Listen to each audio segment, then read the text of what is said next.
देखिए class 12th के history के चैप्टर नंबर 1 का पेज नंबर 10 का क्विज किया जा रहा है। आप लोग इसका आंसर दीजिएगा।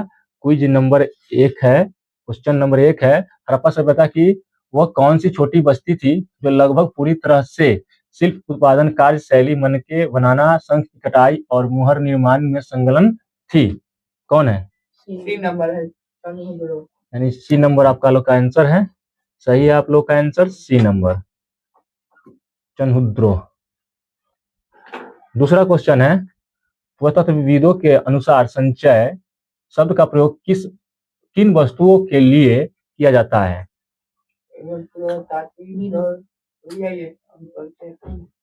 ऑप्शन ए में है खेतों में बिखरे हुए पत्थर के टुकड़ों के लिए, बी में है सावधानी पूर्वक पात्रों या घरों में संभाल कर रखी गई वस्तुओं के लिए, सी नंबर है बस्तियों के बाहर फेंके गए कचरे के लिए, डी नंबर है नदियों के किनारे पाए जाने वाले शंखों के लिए।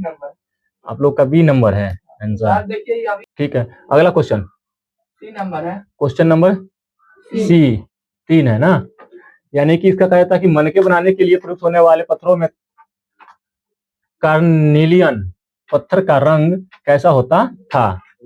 पीला, नीला, सुंदर लाल रंग, हरा रंग। इसका सी आंसर है। ठीक है, तो अगला क्वेश्चन है नंबर क्वेश्चन चौथा है, क्या है इसका?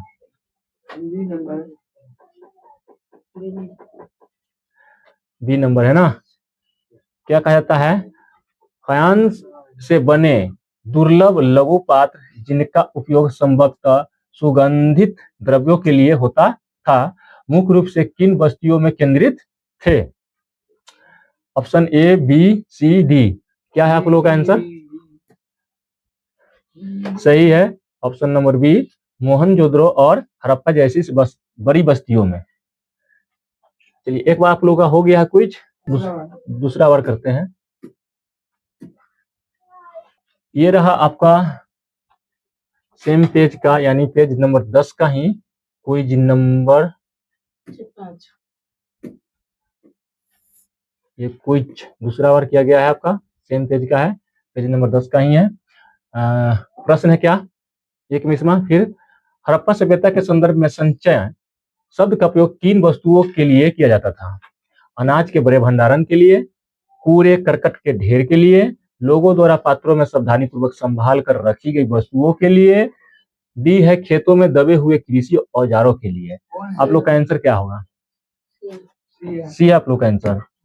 चलिए, ये रहा सी, लोगों द्वारा पात्रों में सावधानी पूर्वक संभाल कर रखी गई वस्तुओं के लिए। अगला क्वेश्चन है, फिर क्या कहता है? फायांस जैसे कम कीमती पदार्थ से बने लघु पात्र अधिकांशतः किन बस्तियों से प्राप्त हुए हैं? किन वस्तुओं से प्राप्त हुए हैं?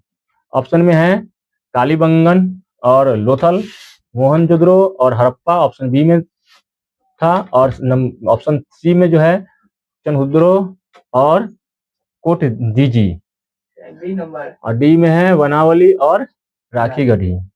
तो उसका आंसर देख लिया जाए कि कौन सा है। बी है मोहनजोदड़ो और हड़प्पा।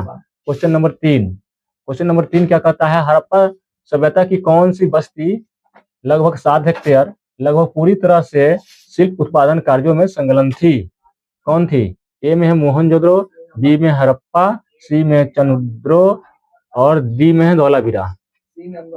कौन है आपका? सी नंबर, देख लिया जाए, सही है आंसर। अगला क्वेश्चन है क्वेश्चन चौथा नंबर है, मनके बनाने के लिए प्रयुक्त होने वाले वह कौन सा पत्थर है जो अपने सुंदर लाल रंग के लिए प्रसिद्ध था? ए में है जैस्पर, बी में है साप्टिक, सी में है सिलखरी, डी में है कार्नेलियन। डी नंबर है आपका। आपका भी डी नंबर है। चलिए देख लिया जाए, सही है आंसर आपका, डी नंबर सही है। ये दूसरी बार हो चुका है पेज नंबर 10 का, पेज नंबर 10 का ये तीसरी बार क्विज किया गया है। इसमें प्रश्न देखने पर लग रहा है कि ये प्रश्न रिपीट किया है। ठीक है, तो इसका आंसर आप लोग दीजिएगा। बी नंबर होगा इसका आंसर। क्या है? बी नंबर, यानी देख लेते हैं सही है आपका आंसर, 7 करोड़। ये सही है आपका आंसर। क्वेश्चन नंबर दूसरा लिखते हैं। क्या ये फायांस से बने लघुपात जिनका उपयोग संभवतः सुगंधित द्रव्यों के लिए होता था, अधिकांशतः किन बस्तियों से प्राप्त हुए हैं? मोहनजोदड़ो हड़प्पा जैसी बड़ी बस्तियों से। यानी ये भी रिपीट किया है क्वेश्चन, 7 करोड़। ये भी रिपीट किया है। चनहुद्रो बस्ती जो की मोहनजोदड़ो की तुलना में बहुत छोटी थी, परंतु नहीं है, मुख्य रूप से किस कार्य में संलग्न थी? किस कार्य में संलग्न थी? विशाल अनाज भंडारण में, सैनिक प्रशिक्षण और युद्ध कौशल में, शिल्प उत्पादन जैसे मनके बनाना, मुहर निर्माण और वाट बनाना में, केवल कृषि और पशुपालन में? C number. सी नंबर आपका आंसर है, ये रहा सी नंबर, ये भी सही है। अगला क्वेश्चन है चौथा नंबर। हड़प्पा सभ्यता में मनके बनाने के लिए प्रयुक्त होने वाले पत्थरों में सुंदर लाल रंग का पत्थर कौन सा था? सी नंबर, ये भी सही है, ये भी रिपीट क्वेश्चन था। ठीक है, मुहर बनाने के लिए हाँ, तो ये इसका क्विज अब हम यहाँ पर समाप्त करते हैं। आप लोगों को अच्छा लगे तो वीडियो को लाइक कीजिए, शेयर कीजिए और मेरे चैनल को सब्सक्राइब कीजिए। बेल आइकन को धन्यवाद।